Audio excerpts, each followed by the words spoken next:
and I am so excited that we have a new vlog on the channel. Chelly and I missed you. We have been traveling and have had a really crazy summer, but I am looking forward to doing regular tip vlogs and fun upcoming secret projects for you all very soon. Hold up, stop the video.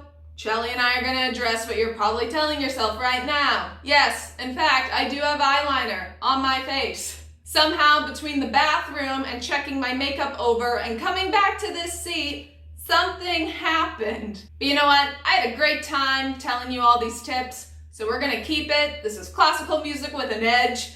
We're going to have some edgy makeup today. So if you are new to the Cello Doll channel, welcome. And if you clicked on this video, you must be intrigued by the save and spend method and you want to work on your bow use. Something that was super helpful for me as I was bridging that gap between beginner and intermediate, but it is also something that I use all the time as a professional player. So this is a skill that all cellists at all levels can benefit from. So before we get to what exactly this method is, how do you practice it, why is it helpful, please be sure to give this video a thumbs up, a like, and subscribe to the Cello Doll YouTube channel. If you want to go above and beyond, I am on Patreon, where you can support Chelly and I, our projects, and you get exclusive content, so you can check that out in the description below. So the save and spend method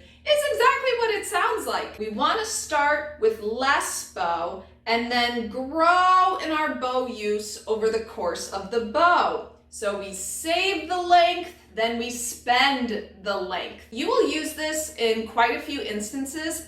If you have a really long note you have to sustain, if you have a long slur over a large group of many notes. A third option that we will talk about is separate notes, where you have a group of separate bows and you want to start little and get bigger in your bow use over time. We're going to cover it all here today, and let's jump in. Have you ever started playing a piece and you find you run out of bow and you start getting a little panicky on the inside? You're going as slow as you can and the tone is sounding less than desirable?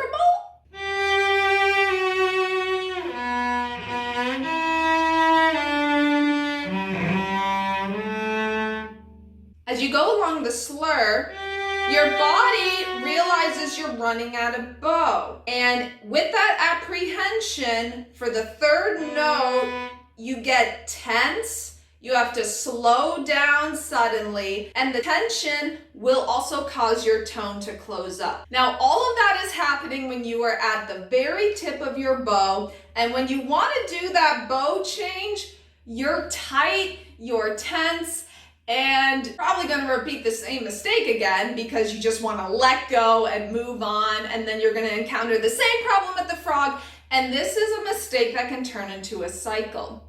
Now, I talk about this a lot with my beginner players because if you remember, your teacher will tell you, use more bow, do not use a tiny bow. And they're completely right. But the context of this is often single notes.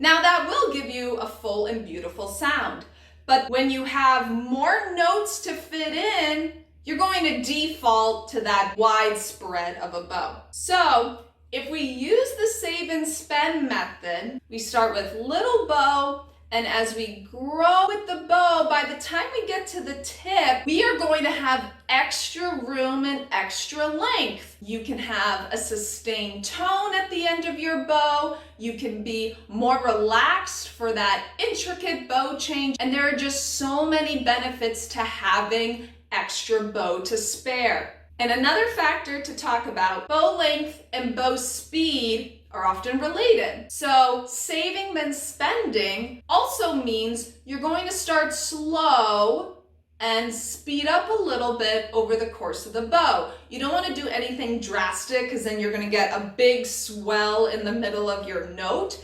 but this is a gradual change. So you can think of it in terms of bow length or bow speed. It's the same idea with the save and spend method. Having the save and spend method is an excellent tool for crescendos. Now, for those of you who don't know, crescendo is a marking in music that tells you to gradually get louder. Raise up that volume in order to prepare a louder dynamic. So if you start with little separate bows and you grow as you crescendo, that's going to cause you to have more ringing, a growing sound, a sophisticated sound that is evolving, and it's going to make your crescendos more effective. If you try to do the crescendo with the same amount of bow all the time, then you're limited in your options. You can go down to the bridge, or you can use more weight, but that can compress your sound. So it will open up your sound and help with the crescendo. So Shelly and I are going to demonstrate for you 3 levels of using the save and spend method. There's going to be some sheet music down here for you dolls to follow along to, and I am going to highlight the places where we want to use this technique and why.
Okay, so you might be wondering, yeah, but Cello doll, I'm playing this piece, there's a lot going on, I'm still learning the notes, but I want to use this method. You can practice it using your scales and open string warm-ups. If you don't do open string warm-ups, I have a video or 2 or probably 3 on that you dolls can check out. I think scales are a great instance for trying out new techniques because you're pretty comfortable with the left hand if they are memorized, which they should be, and you can focus a lot on the bow.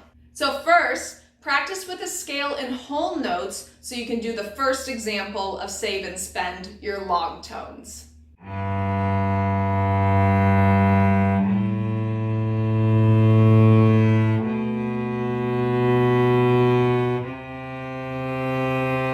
And this will really show you how attentive you have to be at the tip, because you start slow, you speed up, and in the bow change, you gotta start saving again. We're gonna be tempted to keep that flow going, and we don't always have that kind of time because we might have a long note and then another really long note. So the scale is really gonna show you how you gotta switch gears subtly at the tip.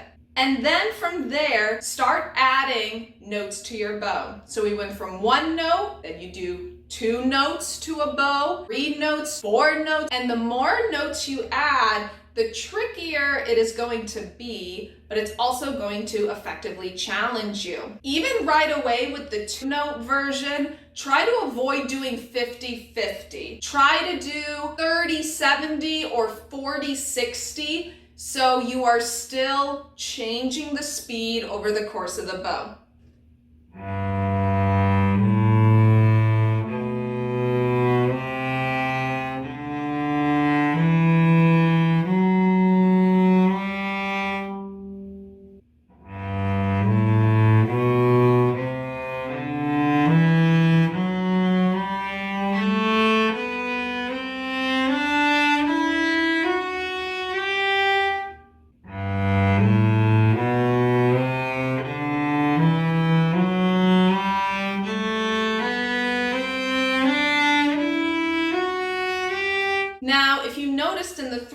4-note version, I had about 30 to 50% of my bow left for the last note. And that might seem like a lot, but I think it's better to exaggerate this in your scales, because in the heat of the moment of a piece, that 40% you've been practicing is probably going to become 30. And if you were practicing 25%, you're kind of stuck if you get nervous and overspend a little bit. All right, my dolls, I hope you found these tips helpful and that you are inspired to use the save and spend method. Again, I am the Cello Doll, and you can find me, of course, here on YouTube, but also Instagram, Facebook, and now TikTok is kind of a new venture I'm going on. Once again, thank you all so much for your patience and waiting for a full vlog to come out on the channel. If you have any questions, please comment below and I will get back to you as soon as I can. Happy practicing as always, and Chelly and I will see you for a future video soon. Bye!